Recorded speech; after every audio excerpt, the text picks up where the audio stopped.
నా పేరు శోభారాణి అండి. శోభరాణి గారు, ఇప్పుడు మీరు మల్కాజ్గిరి లో జరుగుతున్న ఎలక్షన్స్కి ఎవరికి సపోర్ట్ చేస్తున్నారు?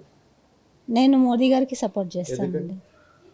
ఆయన ఒక యోగిలాగా తన కర్తవ్యాన్ని కర్మయోగం లాగా చేసే వ్యక్తి కాబట్టి ఒక యోగి చేతిలో ప్రభుత్వం ఉంటే అది పర్ఫెక్ట్గా ఉంటుంది. అంటే ఇంతకుముందు కాంగ్రెస్ వాళ్ళు వచ్చేసింది పరిపాలన కాదంటారా? అవకతవకలన్నీ జరిగే అవకాశాలు ఉంటాయి ఎక్కువ.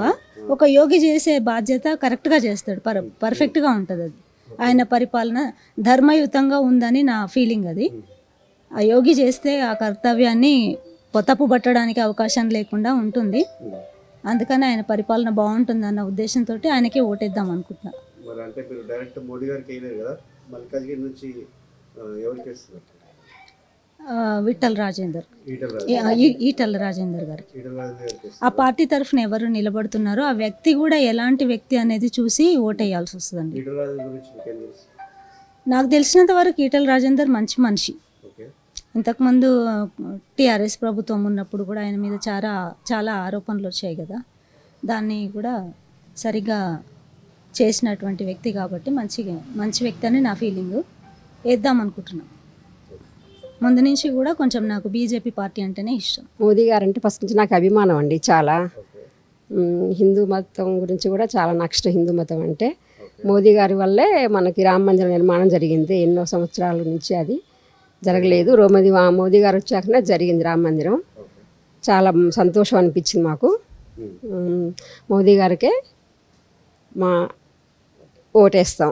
మోదీ గారు అంటే చాలా అభిమానం. బీజేపీకే సపోర్ట్ చేస్తానండి. మోదీ గారికి సపోర్ట్ చేస్తాను. మోదీ గారి గవర్నమెంట్ వచ్చినప్పటి నుంచి బాగుంది అనిపించింది. అంటే మెయిన్ ఏంటంటే మా లేడీస్కి ఎక్కువ గౌరవిస్తున్నారు లేడీస్ని. అన్ని రిజర్వేషన్ కానివ్వండి, వివిధ పథకాలు కానివ్వండి, చైల్డ్ ఎడ్యుకేషన్ కానివ్వండి, ఇవన్నీ బాగా చేస్తున్నారని నాకు అనిపించింది. అందుకని నేను సపోర్ట్ చేస్తున్నాను. ఈటల రాజేందర్ గారు కూడా మాకు బాగా తెలుసు. అంటే కొంచెం దూరం రిలేటివ్ కూడా మాకు కొంచెం అట్లా అని తన పర్సనల్గా కూడా మాకు అభిమానం ఉంది. మోదీ గారి పార్టీలో ఉన్నారు కాబట్టి కూడా రెండు రకాలుగా నేను సపోర్ట్ చేయాలని అనుకుంటున్నాను. ఈటల రాజేందరు తెలంగాణ సాధన కోసం చాలా కష్టపడ్డాడు. దాని దృష్ట్యా వారికే మద్దతు ప్రకటిస్తున్నాం. ఓకే. ఇప్పుడు మరి ఈటల రాజేందర్కి ఇస్తే ఇప్పుడు మోడీ సెంటర్లో మోడీ గారు ఉన్నారు కదా, మోడీ గారికి గురించి ఏమైనా మీకు ఇన్ఫర్మేషన్ ఉందా? మోదీ గారు దేశం కోసం, ధర్మం కోసం బాగా కష్టపడుతున్నారు. దానికోసం మేము బీజేపీకి ఓటేస్తున్నాం.